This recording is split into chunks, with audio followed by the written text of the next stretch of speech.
Welcome to the banker lamp. Please enjoy the video. In this video, I will show how to remove a Jeep Wrangler rear view mirror. Begin by folding the mirror down and locating the small set screw under the mount. Loosen the Torx screw a quarter turn, then slide the mirror arm forward off the windshield stud.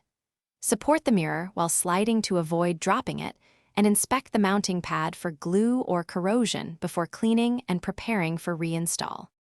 Start by folding the mirror down and peering under the mount to locate the Torx set screw. Use the correct Torx driver to back the screw out a quarter to a half turn so the clamp releases. While holding the mirror base, slide the mirror arm forward toward the windshield to disengage it from the stud, then lift straight off to avoid scraping the glass or damaging the mount. After removal, clean the mounting pad area thoroughly using isopropyl alcohol and a lint-free cloth to remove old adhesive or dirt. If you are reusing the mount, check for cracks. If replacing, align the new mount with the stud and press firmly.